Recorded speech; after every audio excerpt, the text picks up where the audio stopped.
Welcome to GearCheckGames. This is part 13 of our commentary for Paper Mario: The Thousand-Year Door. Last time, we rescued the remainder of the Punies and made our way to the bottom of the Great Tree, where supposedly the Crystal Star is. But it looks like we're going to have to deal with Lord Crump first, so let's get to that. Meanwhile, Purple Eggman stalks the heroes. Yeah. I think we've got enough people to take them on, don't you? I mean, they're all very puny, though. Right, but we could, load them into a big bazooka and just fire them all at him. Is Chubbio still in there? I don't see him. Chubbio? Yeah, he's the one with the slightly, orange little dandelion thing. Yeah, the one that sticks up just like a pixel or two higher. Yeah. The gasp. Hey, it's the Crystal Star. Yeah. It is the Crystal Star. You can send this to Star Road, and Gino can go back to his people. Oh, no. Oh, no. I thought we were going to be able to end this godforsaken chapter. Get a load of this. But it was not meant to be. I like his theme. I commented on it in the last episode. I know, but it's been... I haven't heard it Was for a it week. the last episode, or was it 8 episodes ago? The last episode. The very last episode. Alright. You mean the last episode of all time? Or the Yes. last episode of the Look show? forward to the finale Yeah, of Paper Mario: The Thousand-Year Door, where Joe comments on Crump's theme. Yeah, GearCheckGames is canceled. Sorry, guys. Oh. Good night. This is the end. If you're Yeah. still starving for content, check me out on Nick Does Voices on YouTube. GearCheckGames will end in 291 seconds. So enjoy it while it lasts, folks. We gotta get out of here and find Amy and Tails right away. I'm out of here. Are you just supposed to chase him? Because I don't remember this part at all. The tree is rigged to explode. You gotta get out before the island blows up! You can't flee this Blows fight. up!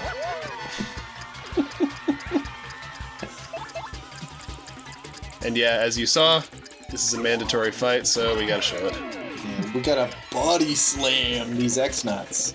Yeah, this is my favorite segment of Final Fantasy V.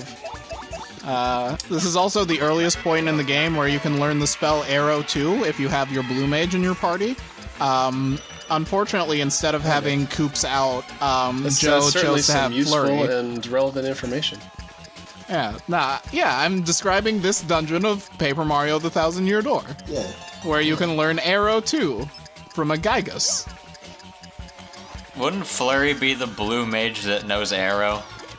No, because Koops is blue. She's purple. Damn. Are we playing FF7 right now? And there's every time you use Sense on an enemy, you can see what their weaknesses are. There's a bunch of enemies that are weak to wind, and there's one wind spell in the entire game, and it's a summon. Yeah, Final Fantasy is notorious for doing that, where they have one attack that's an element and nothing else in the entire game. Yeah. Now, if there's one thing I wanted to impress upon the audience via this part, is that your situation is never too dire to go back and get a star piece. Yeah, I mean, you gotta pick it up before the tree blows up and you can't ever access it again. Yeah, that's order of operations, folks. I just almost had an aneurysm remembering my 99.9% completion of Kingdom Hearts 1.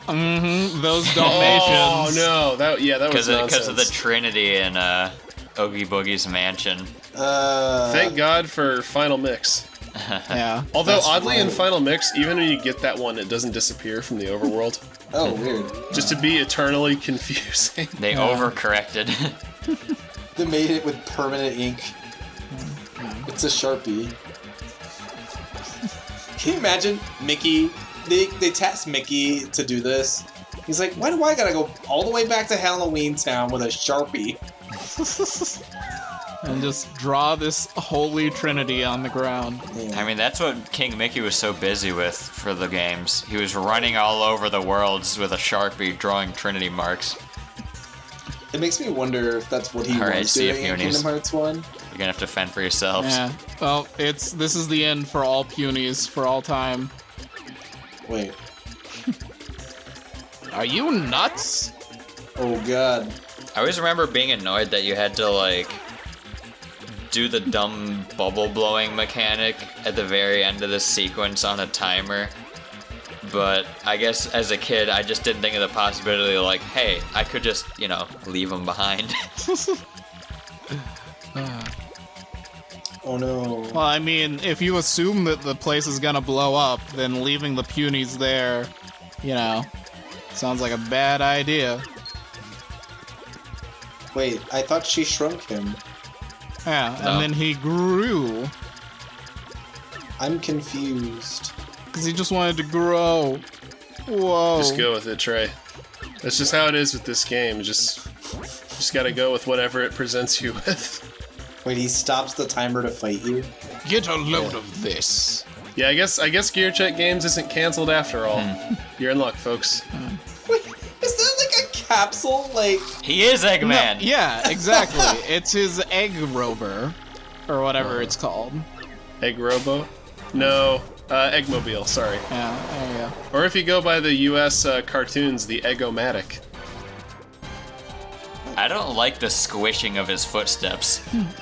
Well, he's in Swampy Land. He's my favorite boss, Magnavox Odyssey. Yeah, I think if you tattle him with Goombella, she comments on how weird this robot looks. Presumably because it's made of cardboard.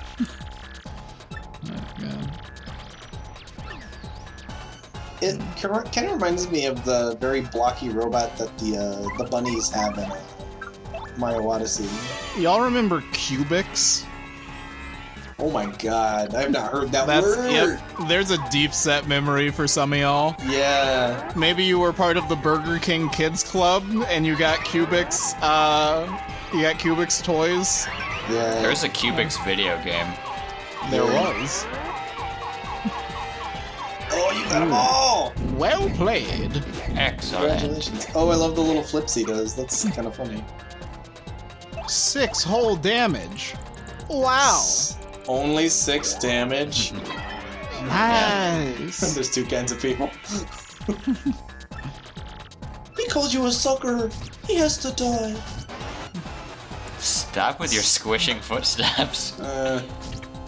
The cardboard got all wet when he was walking through the God. marshlands. Wet cardboard is almost worse to think about than like 2 pieces of cardboard rubbing together, making that awful squelch It also sound. smells god awful.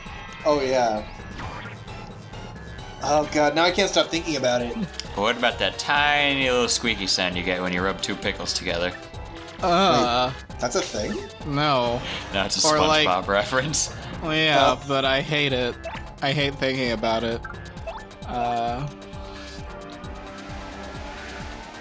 Oh yeah, this is something that kind of sets this boss apart from the last one. He can spawn these smaller enemies in the form of his rocket hands, but thankfully Flurry can help you deal with those. You'll actually see that a couple times throughout the game, where bosses will like detach parts of their body or like weapons that count as like individual enemies that you have to deal with. With the most egregious example being the one from Chapter 5, so brace yourself for that. Is that the seafaring chapter? It is. That is the one place where you are sorely mistaken if you decide not to use Flurry. So I may not have been paying attention to what badges you were using earlier. Why does Mario do 1 damage on his first jump and 3 damage on his second jump? I think that's just how spin that jump. attack works, yeah. Oh, what's the move? Actually, now that I think about it, in the original Paper Mario, once you get the super boots, doesn't it like automatically upgrade your spin jump or your regular jump to the spin jump? I think so. Like it doesn't cost FP to use, but it changes like your attack animation. Maybe. Fired up and ready to serve. Because I remember being kind of annoyed by that. Like, I don't know. I guess I just preferred when it was a separate attack because like it changes the timing of an attack that you already had. I don't know if the original like gave you new FP moves, like when you got new boots now, or hammer hold or whatever. on a second. Just 1 second. Joe, I thought that you said you didn't use this until the Glitz bit. I forgot. I like He the- lied. Yes. Yeah, I'm a liar. Not only am I canceling GearCheckGames, I'm also a dirty liar, so sorry about that. Disappointed. So that is Sweet Treat. Mm-hmm. Yeah. There was a similar ability in the original Paper Mario that just like restored your health and FP, but the difference there was that one didn't have any action commands, and that's the biggest difference between the special moves in this game and the original. Is to my recollection, all of the ones in the original were just kind of automatic, whereas these ones, you know, they're like more elaborate versions of like your usual attacks. Okay. Oh, geez, 4 damage. Which I kind of prefer because it, you know, again, it makes it more than just like picking an option from a menu. Wait, hold on. Did he just not? Oh, that's sad. That's unfortunate. That's okay, because he's almost dead. And once he's dead, so are his hands. Did you hear that angry little noise Mario just made?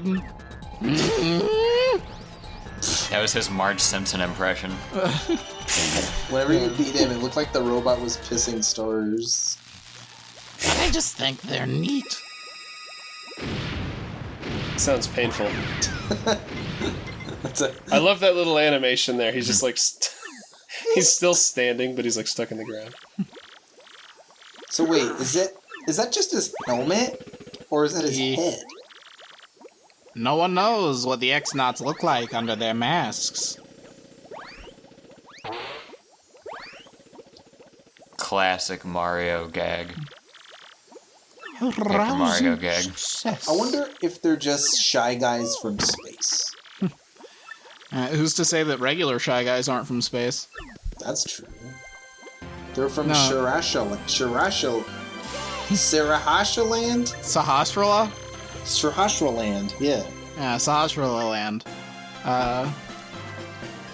Now, if you played Mario Brothers 2, or they were introduced, you'll remember that they're not, in fact, from space. They're from Dreamland. Oh. After pummeling Lord Crump. Oh yeah. I didn't comment it on it at the time, but I love his opening line. Are you crying? Because this thing doesn't come equipped with tissues. It's even funnier when you realize that Magnus von Grapple looks like it's constructed from a tissue box, 4 pieces of construction paper, and... Yeah. It really does look like it's made out of a tissue box. Yeah, he's got like tissue boxes for feet. Yeah. Maybe that's the joke. Wait, is this the scientist X-Naut?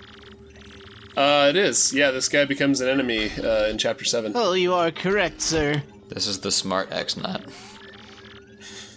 And this is the dude! If there's anything we learned from Power Rangers, the blue guy is always the nerdy one. Yeah, well, I mean, I guess no, because Leonardo is blue in TMNT. He's a nerd for ninja stuff. Sure, fine.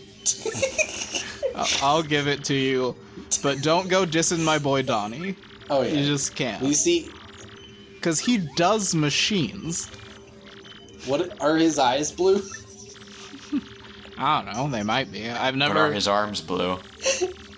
I've never gazed into the piercing eyes of Donatello and written a sonnet about it. You should. Let me phone him up. Who do I look like? Will Shakespeare? We should start calling him Bill. Good old Billy Shakes. That sounds like a criminal name. Like, the case of Bill Shakes. Then you hear the 2020 music. Oh, God. With a 60 minutes timer. The little Fun fact, despite popular belief, William Shakespeare was not actually one man. He was actually 2 children in a trench coat. He's the 2 little kids from Christmas Carol under the guy's robe. The creepy little, like, All right. Oh, yeah. Ignorance and Want. Yes, those. Yeah, under the Ghost of Christmas Present. Yeah, I don't know why I'm making that kind of reference, but there you go. So is this another Peach-isode? Yes, this is the first one where you actually got to do something. Oh. Although it's pretty simple. Our good friend Tech here is spying on us using his many security cameras. You know, as friends do. So, you know who Yes. Tech reminds me of? The computer from Bible Man. I can't remember its name. There's a computer in Bible Yeah, Man? well, Bible Man obviously had a computer that him and Bible Girl and Cypher would use, and it would tell them where sins were happening. Cypher. But there was also an evil computer, and I can't remember her name. It was like Uni something. And you knew that she was evil because she was red, and the good one was green. Guys, if there's a Bible Man video game, we gotta play it for the channel. I think there's a Captain Bible video game, which is completely different. Very. I don't know, doesn't the... Peach is like, how can I dance with you? You have no arms and feet. And my mind immediately went to Tech saying, that's what you think. And then just arms and feet burst out of the wall. I am the world's greatest computer. There is nothing I cannot do. You like QuickTime events? That's what this is. It takes two to tango. She's dancing with herself. Oh. You know, Trey, you can dance if you want to. Heck, we can leave these guys behind. Etc. Well, after this, I don't think she's ever gonna dance again, because, you know, guilty feet have got no rhythm. That's true. I can't see her dancing again the way she dances with her. Okay, so... Oh no! You messed up. You're gonna teach him bad dance moves. I think that's the first time I've ever messed up on this minigame. Thank you, princess. Now I know the power of Tang's dance. just like, do it again. This time do it right. So, in my mind, because every time the little dialogue box pops up, there's a little, like, electronic sound.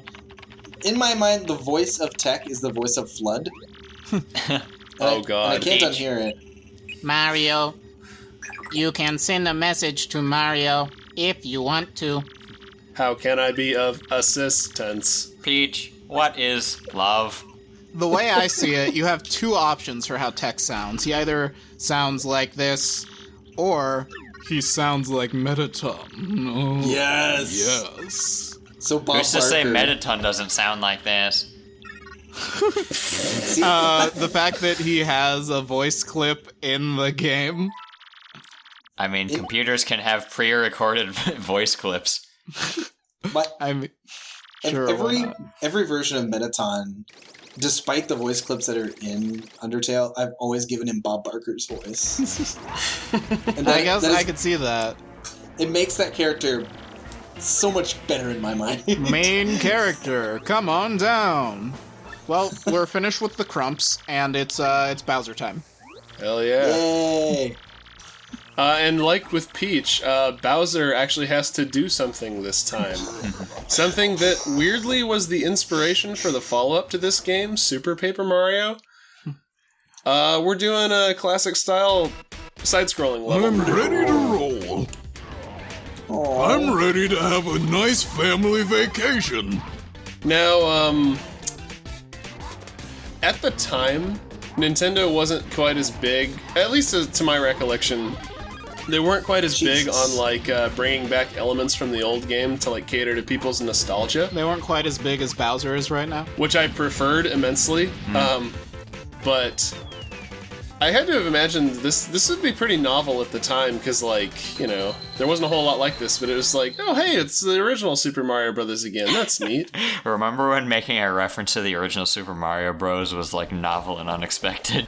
Remember Yeah. when having a Green Hill Zone in a Sonic game was novel and unexpected? Twice. Oh, I long for those days, Nick. How I long for those days. If you want a good reprisal, just play Mania. Yeah. Oh, Yeah, yeah. You know what? To be fair, That is a really good Green Hill Zone. Yeah. It's my favorite. But I swear to God, if I ever game. see that, if I ever see that level again, I'm gonna riot. Because I thought it was a little controversial how they brought back all the characters from Underground, like Sonya, Like and Sonic Manic, and and, Eggman. and the Oracle of Delphi. No, his name was Robotnik, Joe. I don't know what you're talking about. And Queen Alina, my favorite Sonic Mania character. Oh god, I'm out of... Wait, no. There were those two bounty hunters, the dingo and the, wolf. And I can't remember their names. Toka and Razar? Sure. That's not it, but I'll say sure. Dingo Wolf. Man, that's a great name for a band. One of my favorite elements of this Bowser section is how terrified everybody still is of him, in spite of what a moron he is in all of these scenes. Bowser's face! Because, I guess I could see if you're a diehard Super Mario Brothers fan, not liking these Bowser portions, because he is basically just made a joke of the entire game. It just cuts away for no reason to just, crap on Bowser for a few minutes, after every chapter. But to me it works because, everyone is still afraid of him. He's kind of the only person who's, aware that things aren't going his way. Apart from Cammy, of course, but... I don't know. That reminds He's like that bully that constantly screws up and makes a fool of himself, but then he just recovers by threatening people. Yeah. And it works because he's big and imposing. Biff Tannen? Yeah. So, whenever Kamek was on screen, I had a question. Her broomstick looks like it has paint on the back of it. Mm-hmm. So that makes me wonder if she stole it from a Smeargle. No, she stole it from the labs of Professor Elvin Gadd. Yeah. Or Kirby Canvas Curse, alternatively. Oh, that's true. Anybody remember that game? Yeah. Vaguely. Nintendo does. Alright, well that's gonna do it for part 13. Thankfully, we've put the dreaded Chapter 2 behind us, and we're on our way to bigger and better things. So join us next time when we do some stuff I'm not gonna spoil for this nearly 2-decade-year-old game. Bye. Goodbye now.